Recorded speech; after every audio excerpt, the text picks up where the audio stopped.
Good afternoon, everyone. Welcome back. Thank you for joining us. We're glad that you're here. I'm Steve, And I'm Scott. and together we are Backyard Musings, the science and technology channel.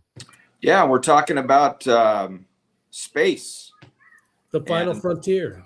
the final frontier and exploration in it, and we love that. So here we go. A comet, we've talked about this before. A comet from beyond our solar system is giving astronauts a rare look at how alien planetary systems may form under conditions very different from those that shaped our own cosmic neighborhood. The object called 3I Atlas, we have talked about that, was discovered less than a year ago as it traveled through our solar system. And there was a lot of conspiracy theories, like it was an alien ship that was coming to recon, Earth, and it's crazy stuff. Although scientists still do not know exactly where it originated, new research led by the University of Michigan, whoop whoop, go Wolverines, suggests the comet formed in an extremely cold region of space. Would you like to know more? The study, published in Nature Astronomy on April 23rd of this year, found that 3I Atlas contains unusually high levels of deuterium-rich water, often called heavy water. Heavy water, that's a nuclear term, right? Yeah, kind of. It has more. It has a protein and a neutron. Okay. Proton and a neutron. The project received support in part from NASA, the United States National Science Foundation, and Chile's National Research and Development Agency. Quote, our new observations show that the conditions that led to the formation of our solar system are much different from how planetary systems evolved in different parts of our galaxy, said Luis Salazar Manzano, lead author of the study and a doctoral student at the University of Michigan Department of Astronomy. Water is made up of 2 hydrogen atoms and 1 oxygen atom, giving the chemical formulation H2O. In normal water, hydrogen atoms contain only a proton, but deuterium is a heavier version of hydrogen and contains both a proton and a neutron. I think that's what you were just talking about, right? Yeah, Jimmy Neutron. Researchers discovered that a surprisingly large portion of the comet's water contains deuterium. Heavy water can also be found on Earth and in comets from other solar systems, but the amount detected in 3I Atlas was far greater. Quote, this is from Salazar Manzano. The amount of deuterium with respect to ordinary hydrogen in water is higher than anything we've seen before in other planetary systems and planetary comets. Okay, so this is good, right? This is showing that we have water. We could have life. Yeah. Okay. Yeah. According to the researchers, the ratio of deuterium in the comet's water was about 30 times higher than the levels measured in any comet from our solar system. Now, when they're talking about water, I don't think they're talking about a cavern of water. It's probably ice because it's in space, right? Ice is the hardened form of water. Right. That didn't sound. And you need a lot of ice for a lot of water. A lot more ice than you do for a lot of water. So. Yeah. So it was also roughly 40 times greater than the ratio found in Earth's oceans. Scientists can use these chemical ratios to understand the conditions present when comets and planets formed. By comparing the chemistry of 3I Atlas with objects in our solar system, researchers concluded the comet likely formed in a colder environment with lower radiation levels.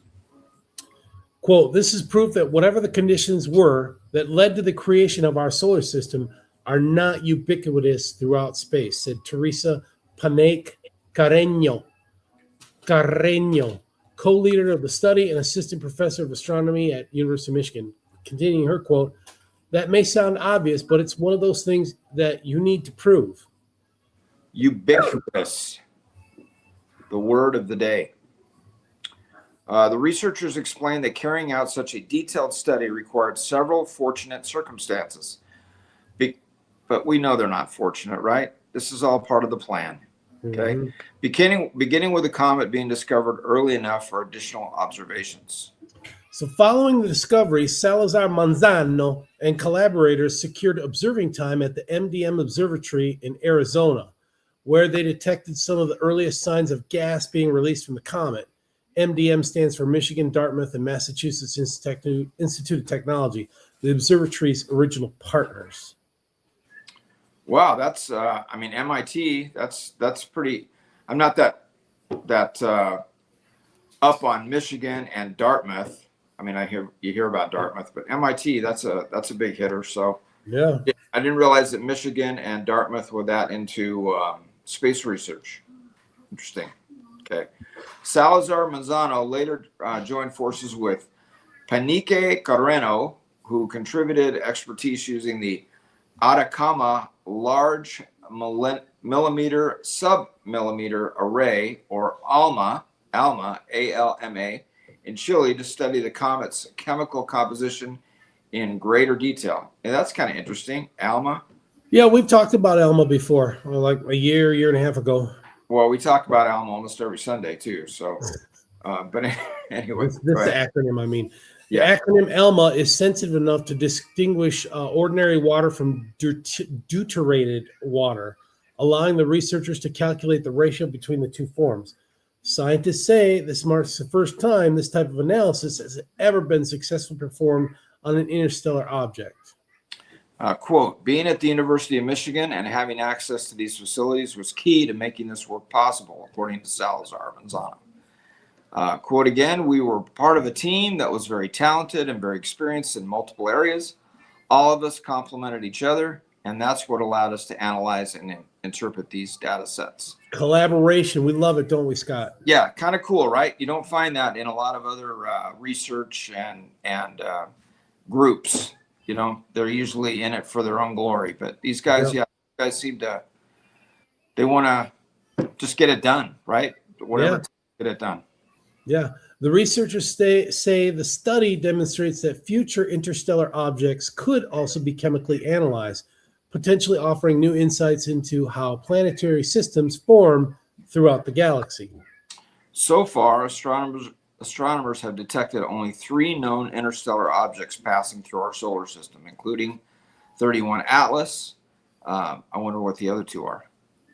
Anyway, however, Panique Carreno and his said discoveries like these could become much more common as new observatories begin scanning the skies. Okay. She also emphasized the importance of protecting dark night skies so astronomers can continue detecting faint objects from deep space. Quote, we need to be taking care of our night skies and keeping them clear and dark so we can detect these tiny and faint objects, she said. Little plug for they need dark areas, that's for sure. Yeah. Yeah, this is a cool story.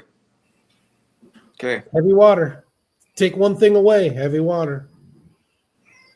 Yeah.